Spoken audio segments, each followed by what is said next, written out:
નમસ્કાર દોસ્તો, world ઇનબોક્સના current અફેર્સના લેક્ચરમાં ફરી આપનું હાર્દિક સ્વાગત છે. તાજેતરમાં જ બ્રિટિશ રોયલ સાયન્સ એકેડમીએ 2019ના રસાયણશાસ્ત્રના નોબેલ પુરસ્કારોની ઘોષણા કરી.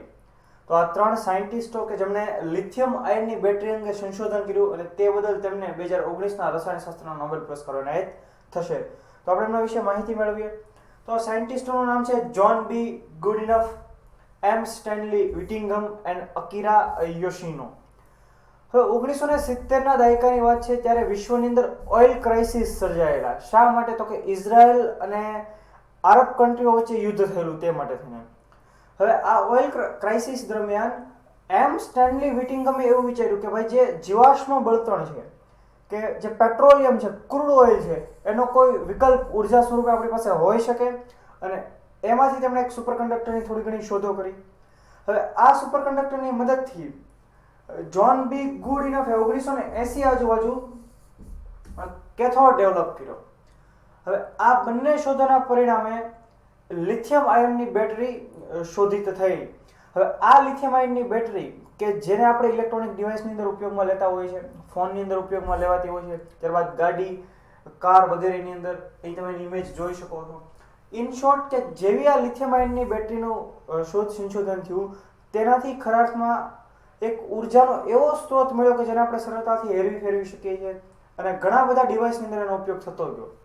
આજે આપણી સમક્ષ વાયરલેસ ટેકનોલોજી છે, ભરપૂર માત્રામાં આપણે વાયરલેસ ટેકનોલોજીનો યુઝ કરીએ છીએ. તો તેના માટે જવાબદાર છે આ લિથિયમ આયન બેટરીની શોધ અને આ ત્રણેય સાયન્ટિસ્ટોએ તેની અંદર એમનું યોગદાન આપ્યું.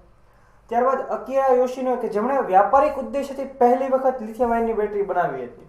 ત્યારબાદ ઘણી બધી કંપનીઓએ તેની શરૂઆત કરી દીધી. 1991 પછી તો ઘણી બધી કંપનીઓ જે લિથિયમ આયન બેટરી બનાવવા લાગી. તો આ એમની શોધ બદલ ત્રણેય સાયન્ટિસ્ટોને 2019ના રસાયણશાસ્ત્રના નોબેલ પુરસ્કારથી નવાજવામાં આવશે. હવે જ્હોન બી ગુડઇનફ કે જેઓની એજ અત્યારે 97 યર્સ છે, એટલે કે તેઓ નોબેલ પુરસ્કાર મેળવનારા સૌથી વૃદ્ધ સાયન્ટિસ્ટ, સૌથી મોટી ઉંમરના સાયન્ટિસ્ટ બની જશે. તો આવનારી પરીક્ષામાં પ્રશ્ન પૂછાઈ શકે કે તાજેતરમાં રસાયણશાસ્ત્રના નોબેલ પુરસ્કારોથી કોને ઘોષિત કરવામાં આવ્યો, કોને એનાયત કરવામાં આવ્યો. ઉપરાંત રસાયણશાસ્ત્રનો નોબેલ પુરસ્કાર મેળવનાર સૌથી મોટી ઉંમરના વ્યક્તિ કોણ છે? તો કે જ્હોન બી ગુડઇનફ કે જેઓ બિંગસ્ટન યુનિવર્સિટી સાથે સંકળાયેલા છે, એમ સ્ટેનલી વિટિંગમ કે જેઓ ન્યુયોર્ક યુનિવર્સિટી સાથે સંકળાયેલા છે અને અકીરા યોશિનો તેમણે ઓસાકા યુનિવર્સિટી, તેઓ જાપાનના છે, ઓસાકા યુનિવર્સિટીમાં સ્ટડી કર્યું અને ત્યારબાદ મેઇજા યુનિવર્સિટી સાથે તેમણે કામ કર્યું છે.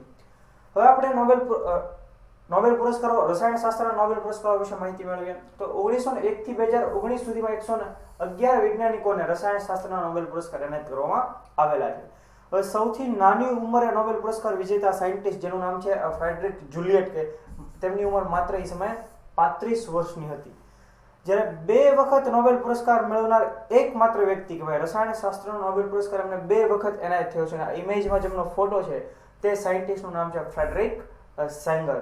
તો દોસ્તો, આ માહિતી હતી 2019ના રસાયણશાસ્ત્રના નોબેલ પુરસ્કારો વિશે તથા તેને લગતી કેટલીક રોચક માહિતીઓ વિશે. જો આપને વિડીયો પસંદ આવ્યો હોય તો તેને લાઈક કરો, વર્લ્ડ ઇનબોક્સની ચેનલને સબસ્ક્રાઇબ કરો તથા આવા નવા વિડીયોની નોટિફિકેશન માટે બેલ આઇકન જરૂર પ્રેસ કરો. Thank you very much.